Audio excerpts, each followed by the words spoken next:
Të ngjatjeta uroj të jeni mirë.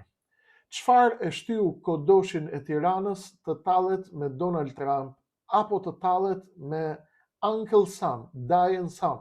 Cila është frika e tij e madhe? Çfarë po bën Rama? Cila është loja e tij e dyfisht? Përse ai është i detyruar të përcjell Emmanuel Macron mesazhin se ai mundet të tallet me Donald Trumpin dhe me presidentin amerikan? Cilat janë kodet e Ramës për Europën, për Parisin, për Brukselin, për Berlinin, për leadershipin europian në përgjithësi? Ju e dini të gjithë, në një video tallëse e cila ka qarkulluar dhe ka bërë xhiron e botës, Edi Rama ka bërë humor të hidhur me presidentin amerikan, ku e ka ironizuar fort atë, duke kërkuar prej Emmanuel Macronit që ta urojë atë për triumfin e paqes ndërmjet Azerbajxhanit edhe Albanias. Që do të thotë, ishte një ironi për gafën që bëri Donald Trump përpara disa ditësh, ku shprehu për gazetarët dhe opinionin botror se ai kishte ndikime të mëdha dhe ndikim të jashtëzakonshëm në vendosjen e paqes ndërmjet Azerbajxhanit dhe Albanias, ndërkohë që paqja ishte ndërmjet Azerbajxhanit dhe Armenisë, pra për marrëveshjen e famshme që u bë në Washington ndërmjet presidentit të Azerbajxhanit dhe atij të Armenisë. Sigurisht, të tallesh me Donald Trumpin apo të kritikosh Donald Trumpin nuk është ndonjë gjë e madhe në Amerikë. Nuk është një hata e madhe sepse pjesa më e madhe e shtypit amerikan e kanë masakruar Donald Trump me këtë gafë të tij në të cilën flet për Albania dhe Azerbajxhan në vend që të flas për Azerbajxhan dhe Armenia. Çka do të thotë? Një përpjekje e shtypit opozitar amerikan për ta paraqitur Trumpin si të paaft mendërisht për të perceptuar zhvillimet globale dhe përrjedhoi për të marrë vendimet e duhura politike që e nxjerrin Amerikën në bregun e sigurisë dhe të paqes në këtë kohë sfidash globale ku të gjithë lojtarët e mëdhej po ngrihen, po luajnë me fuqi, ndërkohë që kemi 4-5 vatra të tmerrshme zjarri të hapura në të gjithë botën, në Ukrainë, lidhjen e mesme, në Azi, në Euroazi, potencialisht në Ballkan, në Afrikë, në Venezuelë, ndetin e Kinës së Jugut. Dhe të tallesh në Amerikë me Donald Trumpin nuk është ndonjë gjë e madhe, as nuk përbën fare lajm. Madje dje SNBC, ABC News, 90% e mediave amerikane e kanë masakruar Trumpin qoftë në takimin me generalët që i thiri nga e gjithë bota në bazën e Virginia me Pete Hegseth, dhe nisën të hedhin dyshime mbi potencialin, fuqinë dhe mundësinë e qelizave 79 vjeçare të presidentit amerikan, sigurinë e Amerikës në këto kohra në kushtet e vendimeve që po merr Donald Trump dhe të ardhmen e Amerikës dhe të popullit amerikan në kushtet kur Donald Trump sipas tyre është duke performuar keq, është duke bërë një politikë katastrofike në të gjithë botën, e cila do ta çojë Amerikën drejt rreziqeve të mëdha. Kjo në Amerikë është më se normale, por e zhvilluar nga kryeministri i një vendi si Shqipëria, i cili bashkë me enturazhin politik 34 vjeçar ja kanë shpuar daullën e veshëve shqiptarëve me Amelika dhe Amelika, dhe që shiten si amerikan të mëdhej dhe si pro-amerikan të mëdhej, si mbrojtës të mëdhej të euroatlantizmit dhe të integrimeve europiane, ndërkohë që zbatojnë çdo ditë në terren planet e Beogradit, planet e armiqve shekullor të Shqipërisë, qoftë në shitjen e Kosovës, qoftë në thikën pas shpinën dhe Kosovës, qoftë në përpjekjet e her pas hershme për të humbur davan me Beogradin lidhur me Kosovën, duke promovuar fuqimisht me gjithë enturazhin e tij gazetaresk dhe analitik nga Baton Haxhiu dhe të gjithë prime time i Tiranës, për të ndarë Kosovën, për shkëmbim territoresh, për mini Schengen ballkanik, pra i gjithë qëllimi që t'i sillim dominancën e Beogradit në Ballkan dhe të ndërtojmë, të lehtësojmë plotësimin e ëndrrës së Aleksandar Vučić për Serbi të madhe dhe për botë serbe në Ballkan. Gafa e Trump ishte gaf që meriton humorin, e meriton analizën, e meriton dhe gjithçka, të gjithë kritikën e mundshme dhe të gjitha gafat e tjera të Trumpit. Trump për shembull ka ardhur dje dhe ka bërë një deklaratë që ka shokuar një pjesë të madhe të botës. Ai falenderon të Pfizerin, kompaninë gjigantin farmaceutik Pfizer, për lojën dhe kontributin e tij të madh në kohën e Covidit, që do të thotë kaloi tek ana tjetër dhe në krahun e tij kishte burlën e Pfizerit. Pfizeri sot është zyrtarisht përgjegjës për 17 milionë vdekje nga vaksina Pfizer. Dhe në krah të tij ironia tjetër ishte se pas tij ndodhej Kennedy, i cili ishte kundër detyrimit të mandet vaksinës, pra kundër vaksinimit me detyrim. Pra Donald Trump duket qartë që po bën një lloj politike e cila mund të kritikohet nga të gjitha anët e mundshme. Të kthehemi tek kodoshi i Tiranës, tek Edi Rama. Edi Rama ka dalë dhe ka lënë të kuptohet që ai ka dashur të bëjë thjesht humor dhe si një mjeshtër i diversionit dhe i lojës me 7 porta që është, ka bërë rolin e viktimës, pra ka marrë më njëherë rolin e viktimës. Ka njoftuar me robazën dhe të gjitha portalet pranë tij të nxjerrin dhe t'i bëjnë publicitet lajmit që ai nuk ka mundësi të tallet me Uncle Sam, me Daj Samin, që është Amerika, apo me presidentin amerikan, por ishte një humor mes miq. Kush ishin miqt? Ishte Franca, ishte Parisi, ishte Emmanuel Macroni, që është komandanti apo njëri nga 2-3 komandantët e Europës bashkë me Berlinin dhe Londrën, e cila edhe pse është në Brexit, pra është jashtë Europës, është një nga fuqitë me ndikim të madh në Europë. Përse Edi Rama dhe kodoshi i Tiranës gënjen kur thot unë jam duke bërë humor, dhe cili është sikleti që fshihet pas këtij humori të zi të Edi Ramës, cilat janë frikrat e tij, çfarë na tregon kjo dhe cili është fundi i Edi Ramës. Qëndroni me mua deri në fund se nuk do t'ju marr shumë kohë. Po të ishte Rama i sinqert dhe të thonte që unë e kam bërë këtë thjesht për humor mes miq, më mirë të mos e kishte thënë këtë, sepse ky lloj justifikimi është më i poshtër se sa vetë akti. Që do të thotë, të tallesh me Amerikën apo me presidentin amerikan, e bukura e kësaj historisë me perëndim është që edhe pse ha dajak dhe të thyen kockat, edhe pse ti shkatërrojnë dhe ti thërmojnë kockat brenda minutës nëse duan, perëndimi ka një gjë të bukur, të le të flasësh, liria e mendimit dhe e shprehjes. Pra, kushdo mund të tallet, mund të ironizoj, mund të kritikoj edhe Amerikën, edhe Trumpin, edhe Pentagonin, edhe politikën e jashtme, edhe politikën e brendshme, sepse kjo është Amerika, kjo është vlera, ky është fundamenti në cilin qëndron Amerika. Liria e mendimit dhe e shprehjes. Kur thyet ky fundament, Amerika ka rënë. Ndaj sot po thonë që është e rrezikshme në kohën e Trumpit ajo që po ndodh, sepse po goditet fundamenti i fundit i Amerikës, shprehja e mendimit dhe liria e mendimit dhe e shprehjes. A do ta bëj Trump këtë apo jo? Kjo është analizë tjetër. Pse Rama gënjen kur thot unë po bëja humor me Trumpin? Ai do të thonte që unë bëra një kritik sepse Trump ja kputi kot. Problemi është që kritikën Trumpit mund t'ja bëj Kreshniku nga Facebooku apo nga YouTube. Mund t'ja bëj Taxoni, Charles Taxon, mund t'ja bëj Pierre Morgan, mund t'ja bëj John Mearsheimer, mund t'ja bëj çdo lloj analisti që e masakrojnë Trumpin bashkë me Amerikën.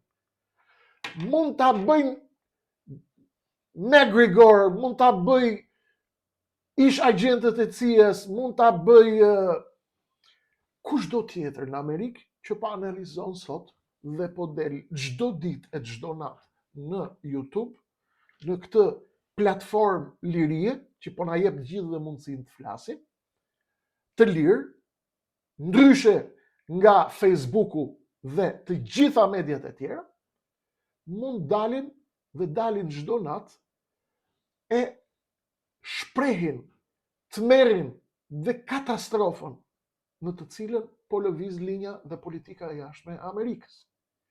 Por, e ardhur nga kryeministri i një vendi si Shqipëria, që ka në patronazh edhe Kosovën, në arenën ndërkombëtare, dhe të bëhet humori i zi me presidentin amerikan, nuk ka rëndësi kush është, këtu tregohet që kodoshi i Tiranës ka një frikë të madhe të cilën unë do t'ju shpjegoj në fillim. Të tallesh me presidentin amerikan e përsëris. E kanë bërë çdo ditë dhe bëjnë çdo ditë mediat europiane, mediat amerikane, gazetar, komentues, por ta bëjnë kryeministra, kjo është diçka që ka mbrapa 1 milion pikë pyetje, përveç pyetjes $1 milion, çfarë është frika e tij më e madhe. Argumenti më i madh që tregon se Edi Rama gënjen kur thot unë isha duke bërë humor, është fakti që Edi Rama nuk ka guxuar ta bëjë një humor të tillë me ish presidentin amerikan Joe Biden, i cili ishte pjesë e establishmentit të majtë të Partisë Demokratike, ku sundon dhe dikton të gjithë lojën miku i tij i zemrës, miku i tij i përjetshëm, Alexander Soros, biri i George Sorosit, i cili ka ndikim të jashtëzakonshëm tek Partia Demokratike e Amerikës. E gjithë bota tallej kur ishte Joe Biden në detyrë, kur Joe Biden edhe ai si Donald Trump, i kaluar në moshë, me probleme ndoshta të caktuara të shëndetit, psikologjik, emocional, mental, njeriu po kaloi 79 vjeç, 80 vjeç, 85 vjeç, nuk shkruan më kalemi. Edhe i madhi Zot thot vjej mosh kur nuk shkruan më kalemi. Pra nuk ti merr më çfarë flet, çfarë bë, çfarë thua, nuk ti merr më në konsiderat, sepse biologjia ka hakun e vet. Njeriu kalon mosha, lodhet dhe jo më kot është vënë pensionit, shkoj ke shtëpia, të ri me nipa e me mbesa, bëj të lexoj një libër, të hedh një kujtim, shoh video, kush bëj adhurim në fund të jetës vet, kush i lutet Krishtit, kush i lutet Zotit, kush i lutet Allahut, kush i lutet gjithë secili lutet me formën e vet, sepse e ka mbaruar jetën dhe po pret të bëhet gati për amshimin për jetën e përtejme. Biologjia ka hak, ka moshën e vet, mosha ka hakun e vet. Nuk e kemi ne shqiptarët kot thënie popullore që burri e merr fëmin dhe i thot kur të filloj me fol budalliqe mos mlini më me dal për shtëpi. Pse se vjen një moment ku njeriu nuk di më çfarë bën. Përse Rama nuk u tallte me presidentin Joe Biden dhe të thoshte Joe Biden po takon me murin, kur Joe Biden takonte fantazmat dhe nuk dinte se me këtë takohej kur fliste dhe fliste kotëm kot në për konferenca për shtyp. Përse Rama nuk bënte humor me presidentin amerikan kur Joe Biden shkonte takonte murin ose fliste me fantazmat? Nuk bënte sepse miku i tij Alex Soros ishte ndikuesi dhe kontrolluesi dhe një nga influencerët më të mëdhej në departamentin e shtetit ku ishte Tony Blinken dhe në shtëpinë e bardhë ku ishte presidenti Joe Biden. Kjo tregon që Rama gënjen kur thot që unë thjesht po bëja humor me një gaf të Trumpit. Trumpin mund ta bëj unë, mund ta bëj unë humorin.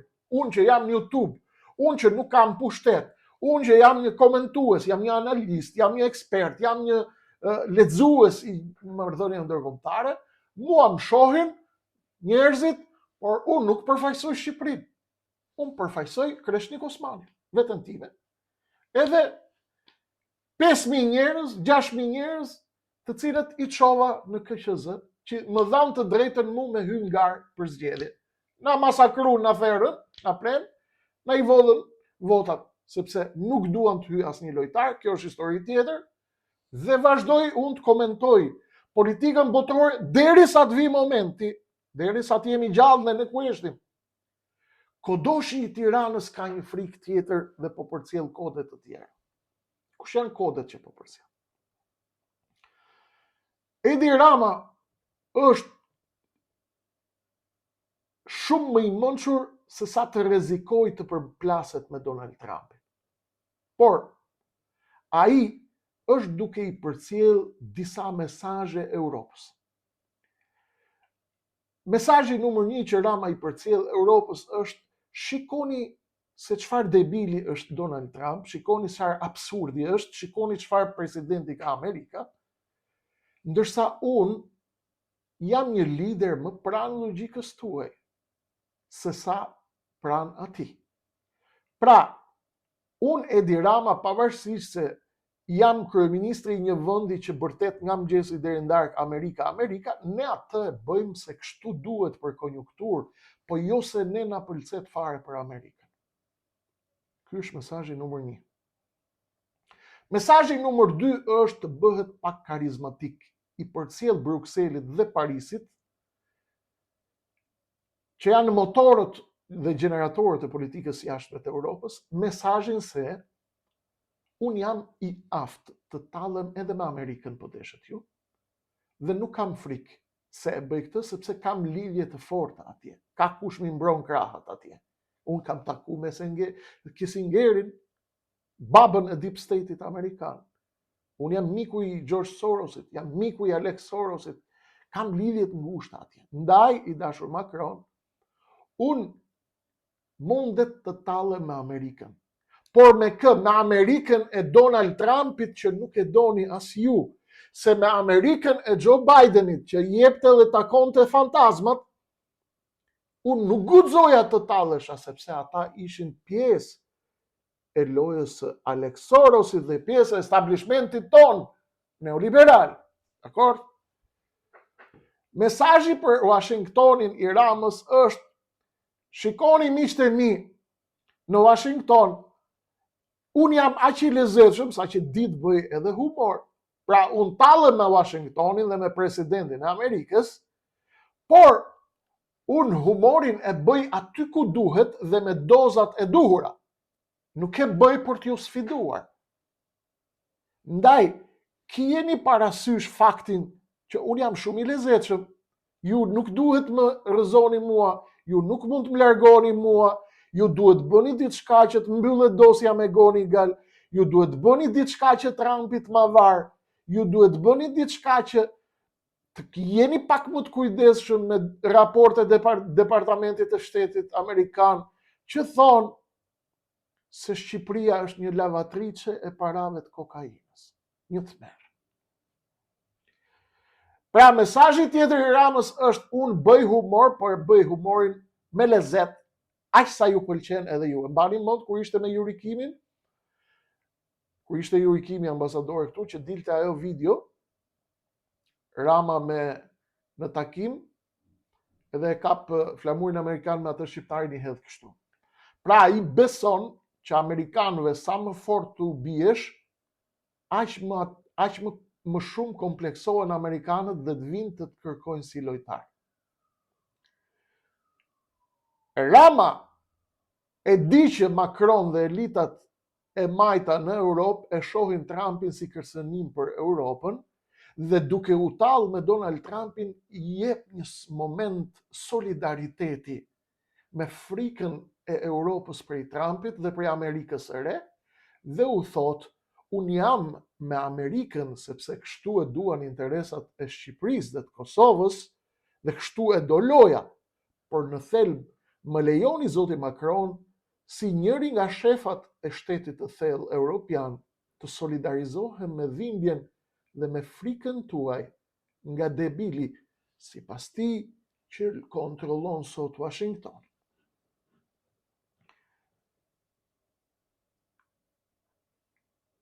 Rama don t'i thot europianëve gjithashtu se ai është një filo-amerikan, por nuk është një filo-trampist, pra ju duhet ta kuptoni pozicionin e tij. Është një mesazh i koduar i Ramës për frikën e fshehur europiane, jo tashmë s'është më e fshehur, prej Donald Trumpit. Rama e përdor gafën e Trumpit si një mesazh dhe si një valvul lehtësimi për BE-n, duke u thënë mos keni ankth nga prania e një Uncle Sami që nuk di më të shflet, siç është Trumpi në Amerikë, por hajde të bëjmë pak humor që ta lehtësojmë dhimbjen tuaj. Ndaj, tallja e Ramës ishte indirekte në mënyrë që ai t'i jap vetes mundësinë që ta interpretojë më pas si humor të pafajshëm. Ai i thot amerikanëve se kjo ishte një shaka dhe europianëve i shfaqet si një kritik kodosh inteligjent që guxon të tallet edhe me Uncle Sam. Përfundimi i saktë dhe realist është se shënjestra e vërtet e Edi Ramës nuk ishte Trump, por ishte klithma e tij e madhe për të kërkuar strehim dhe azil tek lozha e Parisit, e cila ka kohë që është aktivizuar këtu përpara disa muajsh. Unë ju a kam bërë edhe me shkrim, ju a kam treguar si Macron në takimin me Kadare aktivizoi fort lozhën franceze të Tiranës. Kjo meriton një kod tjetër dhe një shpjegim tjetër. Rama thot, unë nuk jam vegël e Amerikës dhe Trumpit, por jam një lojtar që i kupton kodet e Europës dhe po ju jap një lëvizje pozicionuese dhe jo një sulm frontal kundër Amerikës. Dakor? Si ngjau Berishës Rama, edhe Berisha, kur patën konfrontimin e parë me Amerikën, frikën e tyre të madhe shkuan e strehuan në Francë. Rama shkon sot dhe kërkon strehim në Francë dhe nga elitat burokrate të Parisit dhe të Brukselit si një mbrojtje nga Amerika, dhe Berisha në konfrontimin më të parë që pati me amerikanët shkoi i hodhi në gjyq në Paris. Pse? Sepse Parisi është streha e natyrshme e të gjithë atyre të cilët kanë prej ardhje majtiste, komuniste, dhe sigurisht Franca është në të drejtën e saj për të luajtur me interesat e veta, por do t'i duhet që të mposhtë Uncle Sam dhe ta përzë atë nga Amerika siç është plan, nga Europa siç është plani. A do t'ja dalë apo jo? Këtë nuk e di. Fundi i kësaj historie është ky. Rama është i terrorizuar dhe ndaj çoi dhe Bajramin me Elisën në Amerikë. Nuk ka asnjë komunikim me Trumpin dhe e di që Amerika dhe jo Donald Trumpi e ka në shinjestër. Rama është 100% e sigurt që e di përpara Kreshnik Osmanit atë që po ndodh sot në DEA-n amerikane, e cila e futi në raportin e Departamentit të Shtetit faktin që Shqipëria është një lavatriçe e krimit dhe parave të kokainës dhe karteleve të drogës, dhe Rama nuk ka asnjë mundësi të mos e di atë që di Kreshnik Osmani, se ka hyrë në blacklist për Amerikën, jo për Donald Trumpin. Pse? Sepse ka lujt pis, ka lujt rrezikshëm, ka lujt ndyrë dhe po bën lojra të mëdha. Amerika është në momente shumë të turbullta dhe çfarë do të luaj e din ata.